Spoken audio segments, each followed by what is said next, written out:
Aubrey Mason at your service. At Assignment Unlimited, we do anything, anywhere, at any time. 33 Half Moon Street.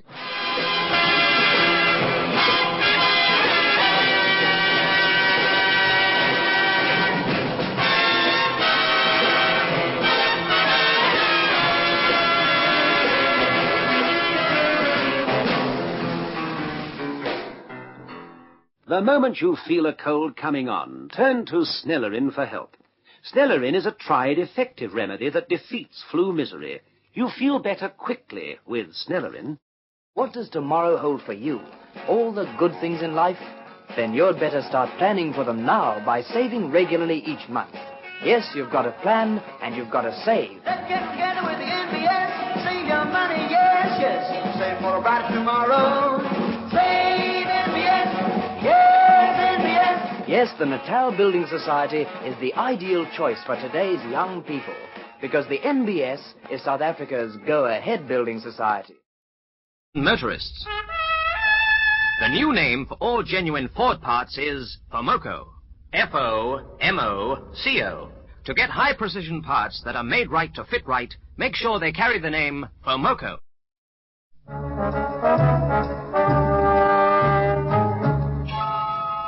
The story I'm going to tell you tonight, taken from a dossier of an assignment we handled, is called Parsons' Pride. Here now is Aubrey Mason.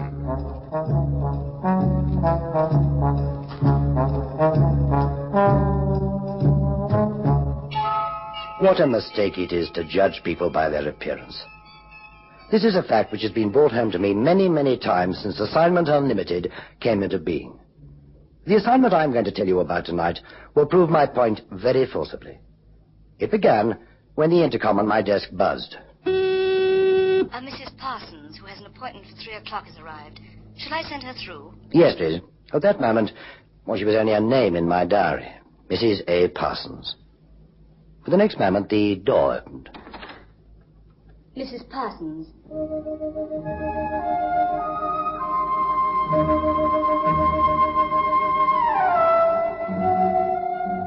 She was tall, about 5'6", but her auburn hair piled on top of her head made her look taller and slimmer than ever.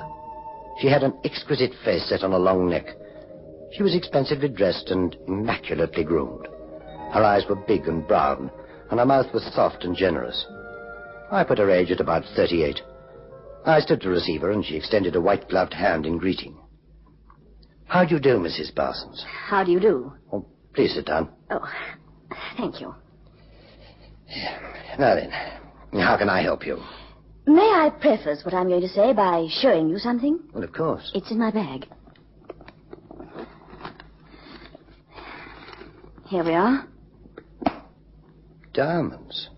Beautiful diamonds, too. To be more precise, Mr. Mason, a diamond earring. Exquisite. Well, tell me more. It's one of a pair valued at £5,000. The other is lost. Or rather, it's not lost. It's... This sounds so silly. I know where it is, but I can't get at it. That's why I've come here. Do I take it that the earring is inaccessible and, well, you want us to retrieve it for you? Precisely, Mr. Mason. Well, it sounds intriguing.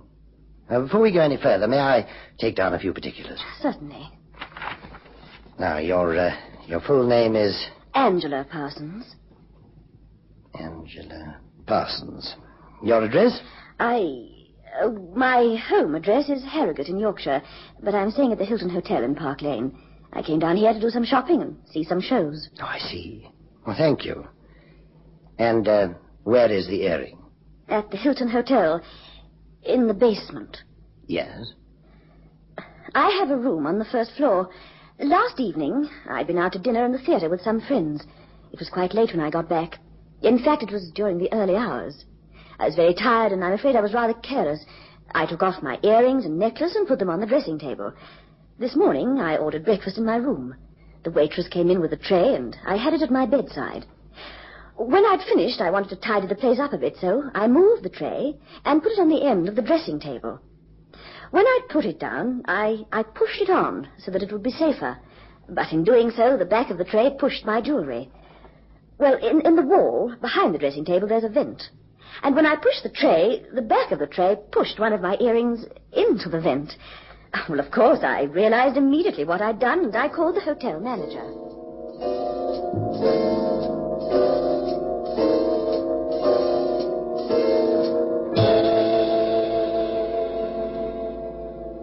I'm sorry to have been so long, Mrs. Parsons. I came as soon as I could. Now, what seems to be the trouble? The earring, which matches this one, is in there, in that vent. It was my fault. I pushed it with my breakfast tray. Oh, dear. I wanted to get somebody up here to remove the grill and get my earring out. Well, I'm afraid it's not going to be as easy as that. You see, that grill is part of our air conditioning. The air is extracted through it, goes down to the basement through our air conditioning plant, and... You mean behind the grill there's a duct which leads down into the basement? Yes, just so. Then my earring's in the basement, and I want it. It's a very valuable piece of jewelry. Mrs. Parsons, I'll do everything I can. I'll go and investigate the situation immediately.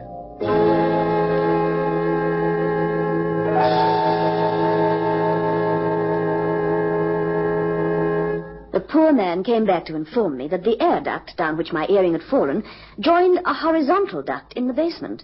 It was totally inaccessible, he said. But surely he considered dismantling that part of the system? Oh, yes, and blithely informed me that the cost would be £200. Well, frankly, Mr. Mason, I considered that to be excessive. Forgive me, Mrs. Parsons, but am I right in thinking that your jewelry is insured? You are? Well, then there's surely no problem. Again, I'm forced to be frank with you. I am what the insurance companies call a liability, high risk.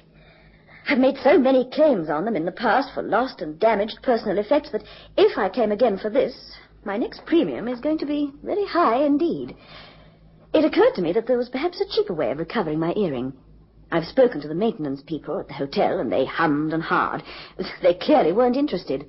I contacted the air conditioning people myself. They weren't very cooperative either. They assured me that the only way of getting to the earring would be to dismantle the air ducts. Oh, you can imagine how frustrated I was. I went down to the basement myself and had a look at the situation. It suddenly occurred to me that if the grill at the end of the horizontal duct were removed, and someone got inside and crawled along to where the vertical duct from my room came down, it would be easy. Do you think I can find anybody who's willing to do that? Not even the smallest page boy in the hotel. The manager won't allow it. Why not? Oh, apparently some question of insurance. He has no policy covering this sort of thing. How infuriating for you. It's such a simple job. In sheer desperation, I consulted the personal column of the Evening Standard. I saw your advertisement, phoned to make an appointment, and, well, here I am. Will you help me? We'd be delighted, Mrs. Parsons. You do this sort of thing? It's this sort of thing that keeps us in business. Oh. You can guarantee satisfaction? I can. When will your man do the job? Well, will this afternoon suit you? The sooner the better. Good. Let's say 4:30. Where shall I meet your man? His name's Cannon, David Cannon. Well, what about the lounge at the Hilton? Lovely.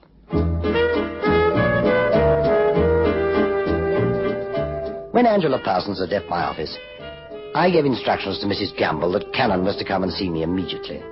He came promptly, and I apprised him of the facts supplied by Mrs. Parsons. Sounds pretty careless. Yes, Cannon, but she admitted it. Nice? Captivating. A lady, but married. Pity. Well, how will I know what she looks like? Oh, just make yourself known to the most beautiful woman of 40 in the Hilton Lounge. That will be she. Any special instructions? Well, I think you'll need pliers, screwdrivers, spanners, boiler suit, or a lamp which you can strap to your forehead. 4:30, you said? That's right. Well, what's the joke? Well, I'm a sucker for a beautiful woman, but this will be the first time I've got on my hands and knees for one.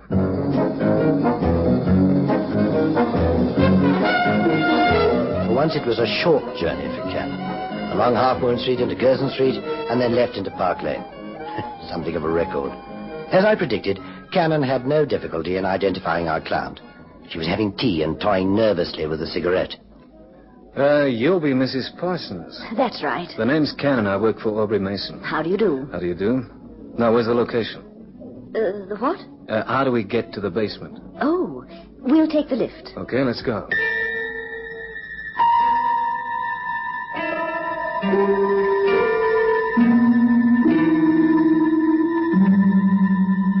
It'll be a tight squeeze for you. I've been in tighter spots than this. It's about, 50 feet to where the down duct joins this one. There's a strong draft in there. Do you think it's conceivable that my earring will have been drawn further along the duct towards the fan? Possible, but unlikely. We'll see. It only took a few moments for Cannon to remove the wire grill from the end of the duct. He did this by standing on the boot of Mrs. Parsons' car. He then donned his boiler suit, strapped a miner's lamp to his forehead, and hoisted himself into the narrow opening.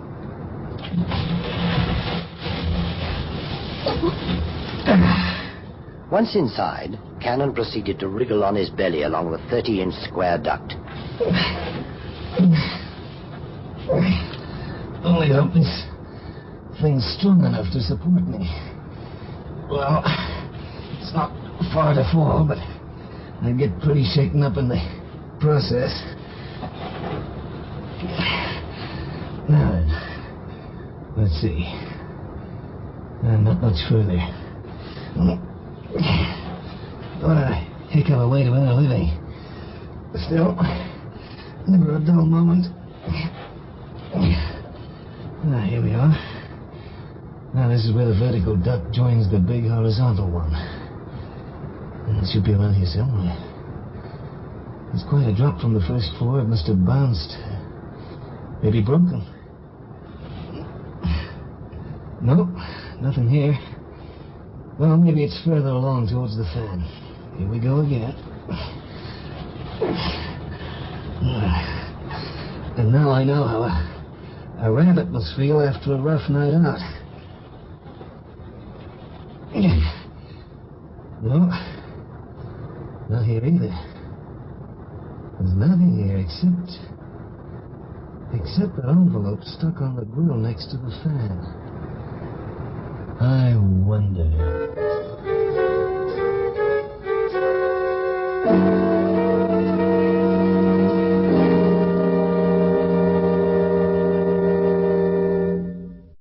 Stuff with Super Blue puts true whiteness back into your wash. A real white, a true white. It's Super Blue white.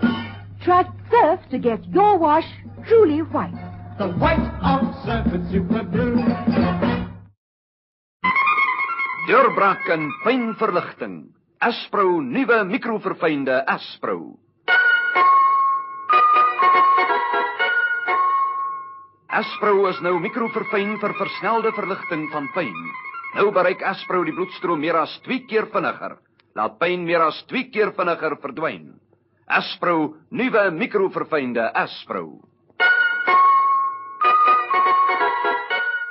Cleaner breath, cleaner taste, cleaner teeth, 3 ways clean, that's Colgate Clean. Brush your teeth the Colgate way, help clean your breath, help fight decay.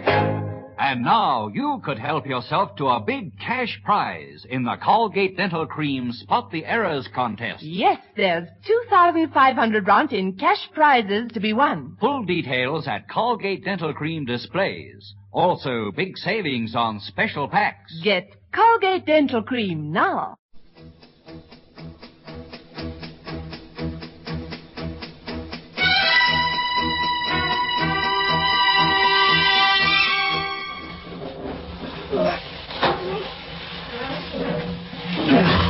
I was beginning to think you got lost. Wow. It just let me get down from up here. Oh, well, that's that. No earring. Of course not. Where's the envelope?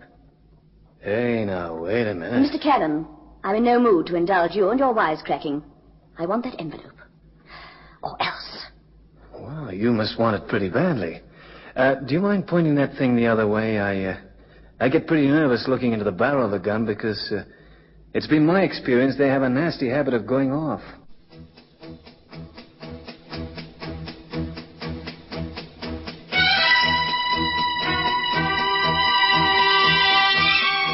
To say that the lady's change of attitude and manner was a surprise to Cannon is putting it very mildly indeed. He was shocked and not a little nervous. Well, I must say you had me fooled. It's not often I'm taken for a sucker like this. Please be reasonable and sensible, Mr. Cannon. You can see you have no choice. You've got the envelope. Hand it over. Well, you know, I've often been told I'm blessed with a sixth sense. I guess I must be. I mean, why else would I have left the envelope where it is? You did what? That's right. Go ahead, look in my pocket. Oh, why? Hey, look out, there's a car coming down the ramp. What? Thanks. I'll take this. That's better. Now, you just keep your distance, huh? Oh. All right, Mr. Cannon. You've got the upper hand. If you care to examine that pistol, you'll find it isn't loaded. Correct. Okay, now you be a good girl and put it away. Thank you. And suppose you tell me what's going on. Why didn't you tell us it was an envelope you wanted? You'd have saved us both a lot of trouble. I didn't know I could trust you. We don't advertise the fact, but we're very discreet about the assignments we undertake. All right. Are you sure it won't go any further? Except to Mr. Mason, and it's safer with him than with the Bank of England. Well, it happened like this. Yesterday afternoon, I came down into the basement with my car, having been to see some friends in Richmond. I parked it over there. I switched off the engine, and I opened the door to step out.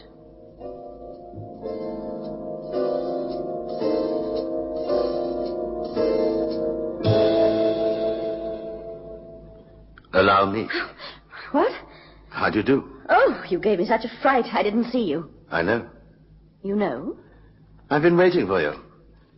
You don't know me. Allow me to introduce myself. Cyril Purdy. Oh, how do you do? You wish to see me? I know about you. Or to be more precise, let me say, I know about your husband. My husband? And, the goings-on. I'm sure I don't know what you're talking about. Oh, come, Mrs. Parsons, you're not a fool. Neither am I. Let's not beat about the bush. I assure you that what I say is true, and I'll tell you how I know. You see, I've made it my business to, how shall I put it, keep an eye on your husband's affairs. Well? I think I know what you want. Money? Please. For what? Why, for my silence. What else? You're very sure of yourself, aren't you? I have to be. And you must have something to justify your confidence. I have? What? These. What are they? Allow me. Charming, aren't they? Photography is something of a hobby of mine. A very lucrative hobby. I've never been so disgusted in all my life. Oh, come now. You weren't unaware of this sort of thing? No. But it's something I've tried not to think about.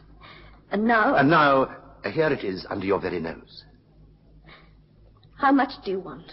Well, after very careful consideration about your husband's income and position in society, I've decided to settle for £10,000. In return for which you will give me those photographs? Correct. What if I can't raise the money? Well, that possibility never occurred to me. You must. And if you want these photographs badly enough, you will. What if I tell you to go to the devil? Well, that would be extremely foolish of you.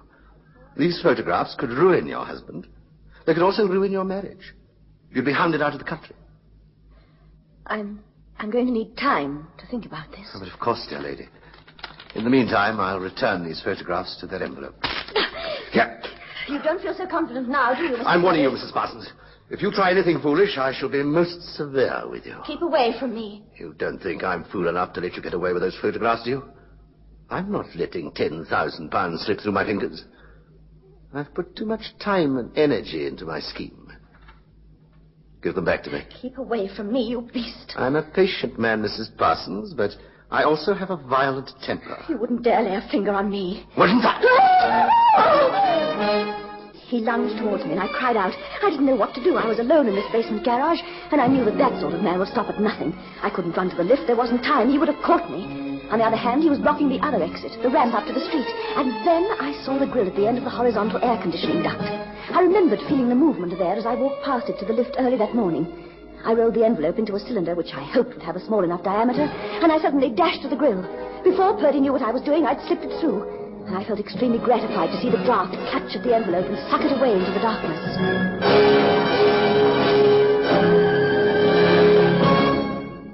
What have you done? Where's the envelope? It's in there, and there's not a thing you can do about it. Why, you... No! What's going on here? What? Leave that woman alone. Blast! I say, are you all right? Yes, perfectly all right, thank you. You came just in time.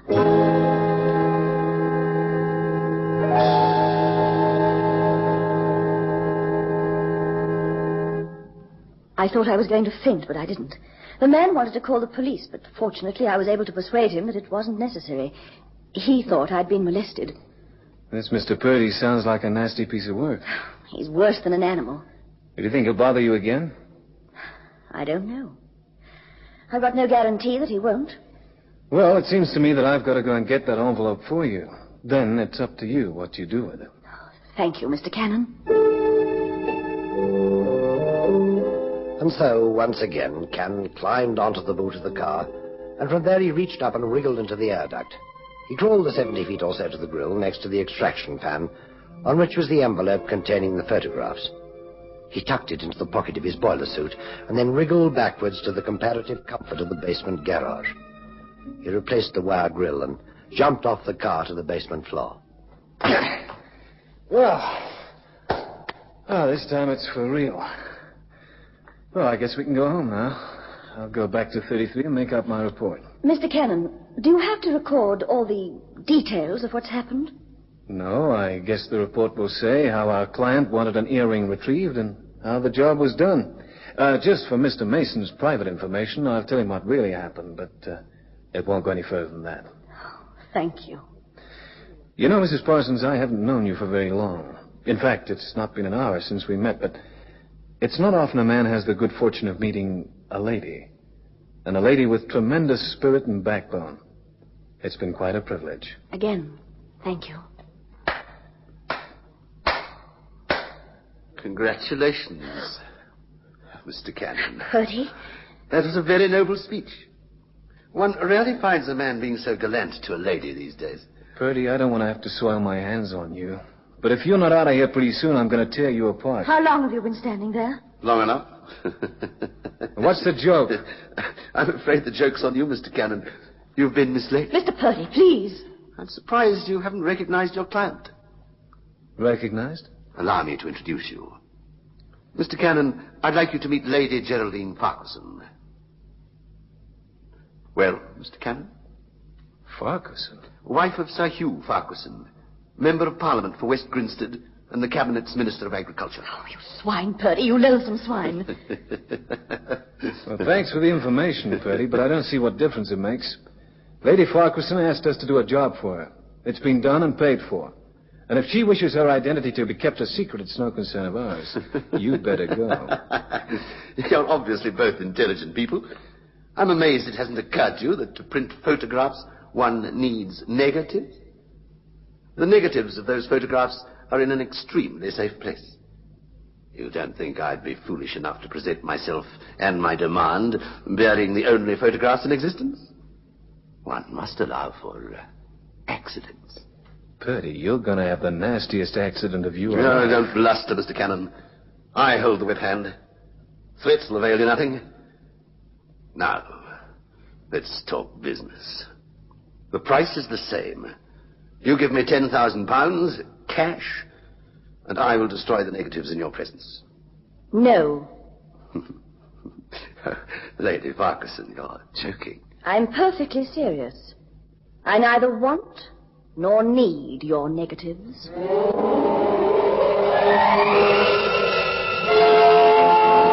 Vir volmaakte pas, volmaakte drapering en die jeugdige weelde van suiwer nuutwol, kyk uit na die wolmerk op die etiket. Hierdie internasionale waarmerk is uw waarborg van die wêreldse beste suiwer nuutwol, die mode se voorkeurvesel.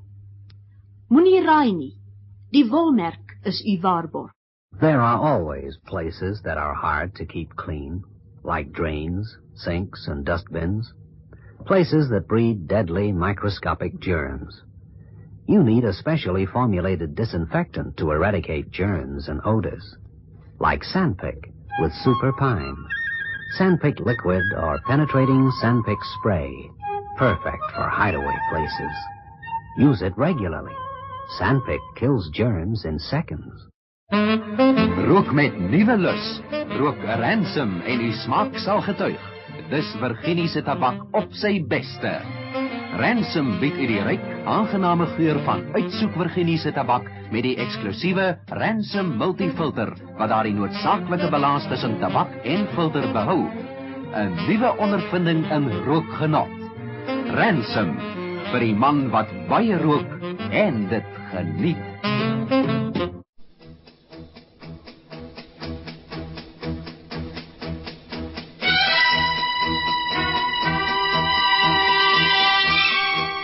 The faces of both Purdy and Cannon must have been perfect pictures of surprise and disbelief. She'd been so anxious to have in her possession the photographs from the air duct, and having been informed by Purdy they were worthless by virtue of the fact that he held the negatives, she calmly informed Purdy that she didn't want them. Gentlemen, it seems I owe you both an explanation. Mr. Purdy, you have been laboring under a misapprehension. You assume that I would be more than willing to cover up my husband's amorous adventures. And you, Mr. Cannon, mistook me, or perhaps I misled you, mistook me for the brave little wife trying to protect her husband's reputation and save her marriage. Not so. I've been married to Hugh Farquharson for 14 years. The misery of those years has been indescribable. My husband has had a succession of girls, secretaries, hotel receptionists, waitresses, typists, and girls who are laughingly referred to as models. My husband indulged himself to the extent of being on the threshold of bankruptcy. I have my clothes. I have some jewelry and a fine motor car. But in the event of a divorce, I have no hope of alimony. These photographs provide me with exactly what I want. A, they are the perfect evidence for divorce, and B, they're very valuable. You see, gentlemen, I have sold the story of my life with my husband to a well-known Sunday newspaper, but the editor required proof. He didn't believe that what I wrote was true.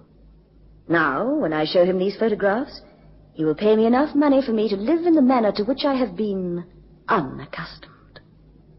You, Mr. Purdy, have nothing. But someday I'm sure you'll get what's coming to you. You, Mr. Cannon, have been extremely courteous and kind. At least you have a fee for your services. Goodbye.